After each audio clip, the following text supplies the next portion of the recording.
Hey everybody, Dan and Cheryl Todd from Gun Freedom Radio, coming to you from the 2026 SHOT Show in fabulous Las Vegas.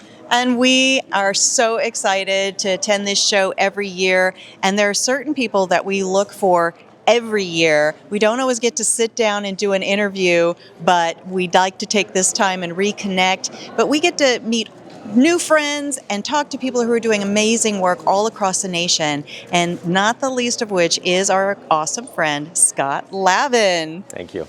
Welcome back to the show. Yeah. I love this.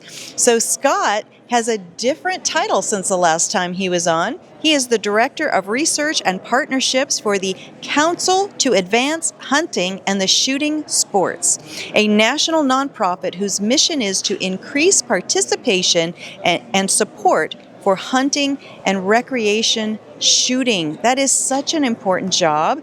I can't wait to talk to you about this. It's been a neat transition. Actually, my former boss, Director Larry Voyle, as you may recall, helped found the council back in 2010, and the council was created as the result of an executive order from President George Bush to address the declining number of hunters. And some of us know, the funding for wildlife conservation comes largely from licensed sales for hunters and the sale of firearms and ammunition and bow hunting equipment. Absolutely. And I know from your previous job, you used to, in Arizona, you would host these summits, these business summits. We, as Gun Freedom Radio and AZ Firearms, would come and get kind of the updates. And that whole, was it R3? Retention, what is the R3? So it's recruitment, retention, and reactivation of hunters and recreational shooters. And the numbers were going down and down and down every year because a lot of us are aging out and we're not instilling these things in the next generation.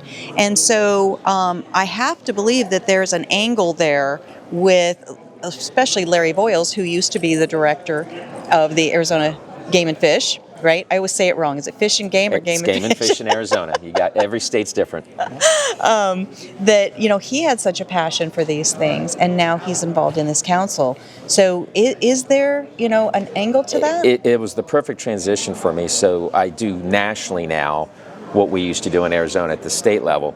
So the Council to Advance Hunting Shooting Sports, our mission is to grow participation in hunting and recreational shooting, but it's also to grow support for those activities.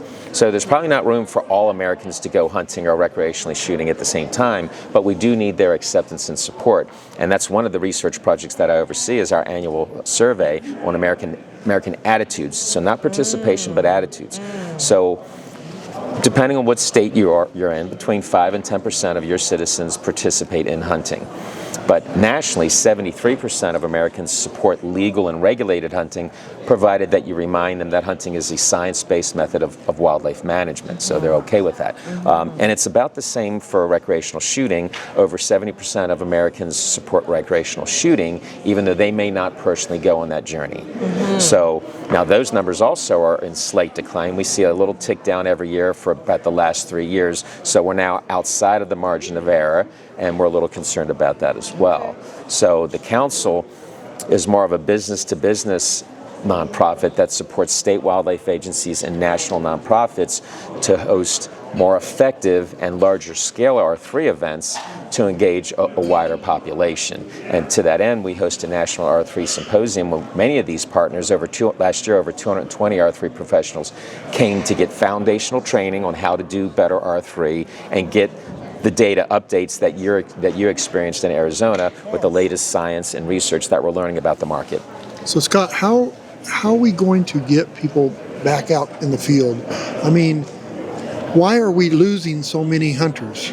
Well, there's a lot of reasons for that, but our culture has changed since when we grow up. Most of us no longer have a relative that has a nice plot of land with wildlife on it for us to go recreate on the weekends or maybe even more frequently. There's kids growing up right now that will never step off of concrete unless we provide that opportunity. We're in an extremely over-marketed population of youth. This is supposed to be the most advertised to generation ever, probably until next generation, right? And as a result of that, their time is highly, solicited and competed for. So what we're trying to do is provide more sophisticated events that aren't the events that we might want to go to, but are events that are going to capture the current generation and the current population that are interested where they are. So it's no longer a one-size-fits-all approach to hunting or shooting events. You have to target a demographic and create language and experience that suits them for where they are on their journey of the adoption sequence. So, I used to hunt. I don't anymore. I don't know why, but it seemed like it got more difficult to hunt. You had to drive further away to go hunt, and all these things. And we talked about it in schools. Now we're not even allowed to say the word firearm in school for the kids. So I think that has something to do with it. That if you don't start them young, what are they going to do? That's definitely a leg of our stool, so to speak, that we participate in. We have a lot of great national nonprofit organizations that take kids out on scales that we've never even seen before. So we are winning in a lot of capacities as the council, like I say, starting from 2010, our impact and our level of sophistication has increased year after year. So we have better science now, so our messaging has improved. We have better data on the customer satisfaction of our 3 events. So we're able to empower. In December, we were just out in South Dakota working with the South Dakota State Wildlife Agency and helping them to develop more effective techniques for their R3 programs. And they just opened a new shooting range. They did an amazing job on an absolutely beautiful facility.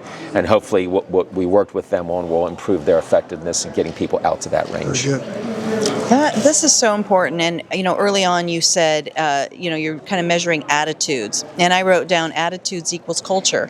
And then you end up mentioning culture. And that is so important because culture drives things that we don't even think about, but definitely legislation, right? Those kinds of things are always downstream from people's attitudes, how they feel about something, right? What their experiential background is with this thing or that thing. And so hearing this brand new range in South Dakota, you said? Yes, ma'am. That's exciting to hear. And then I'm wondering, there's this new push, the cool kids call it MAHA, right? But it's the Make America Healthy Again. So I think healthy eating, wherever you are on, whether you like the political spectrum or not, healthy eating, I think, is more top of mind for people. And what is more healthy than meat, right? Protein that you have harvested yourself out in nature. You're out there hiking and doing, physical work, and then you have this healthy meat to bring to your family's table. Do you feel like there's any are we feeling a pulse of that in the work you're doing, or is it too early yet? No, that has actually caught fire, and while the scale and sophistication isn't quite there yet, it's getting better every day, and absolutely. Particularly among female new to hunting, is providing food for their family is a big motivation. It's nature's first health food. I mean, yes. You're range-free, no steroids, no hormones. So cooking is become a major factor in successful R3 events for those people who that is their priority. So that has been a very successful part of it, and that comes from the research that we do, finding what does move these populations towards us. You mentioned earlier that this isn't taught in the schools. When you talk to youth who are involved in either hunting or shooting programs, they know who they can talk to in their schools and what teachers and students that they can share with. So they're growing up pretty savvy in the 21st century on how to participate in this. But what we do isn't next door. It's not down the street. So we have to create a passion and a culture that this becomes part of their family journey that makes sense to invest in financially, the time, the distance, and the equipment needed to do what we do safely. Absolutely. Well, I feel like we've barely scratched the surface on how the council is really, impacting, but also being impacted by the public. Is there, direct pathways that people can be like, hey, I want to find out more about this, or I want to support the council? What are those opportunities? So the easiest way, particularly if you're in the general public, is to go to CAHSS CAHSS.org, and that stands for the Council to Advance Hunting and the Shooting Sports. Right on the first landing page on our website, we have links to buy a hunting license in your state. We have links to find a shooting range near you, and we have links to find recreational shooting programs in your area. So we try to cut through the noise and make it as simple as possible. This is what's happening near you, and then to introduce you to next steps, because no single R3 program can take you through the entire journey of becoming interested in something to be, continuation without support. So we try to introduce you to multiple partner organizations that can take you to your various interests. That's awesome. That's phenomenal. So, you are serving the industry. We're here at SHOT Show, but you're truly, ultimately serving the public. And, that is really where the power is in anything, because when you reach the individual and help empower them or educate them, that is what's going to, really impact lives. And then neighbors are telling neighbors, right? And helping to impact that attitude and that culture. So I think there's such a need for the council that maybe we didn't even realize. And I'm so grateful that you're doing that work. Well, we appreciate that. We see ourselves as the pipeline to new customers to the industry. Yes. The numbers are starting to turn around. The declines are getting softer every year. So we're really excited to see what the future holds. That is fantastic. And as much as we hated to lose Scott in our beautiful state of Arizona, I love that he's still connected in these ways. And I just appreciate you so much. Tell folks one more time how they can reach out and take advantage of all that the council is offering. So the council website, again, is CAHSS.org.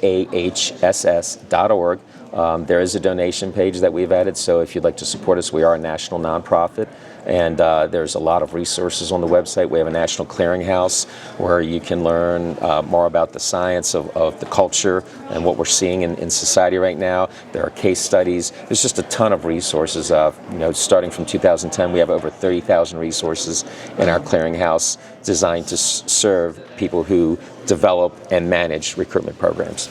And so is there a social media angle here that people can connect with, or is the website really the best way to go? The Council of Advanced Hunting and Shooting Sports, we do have a Facebook page, and we also have a YouTube channel that has a lot of webinars and updates and partner interactions that are going on across the nation. Fantastic. We'll definitely connect with Scott on all those things, or the council on all of those social media opportunities. Scott, thank you so much for all you're doing. Thank you for carving out time in this busy, crazy show to chat with us. And you all stick around, because we've got tons more coming at you from the 2026 SHOT Show.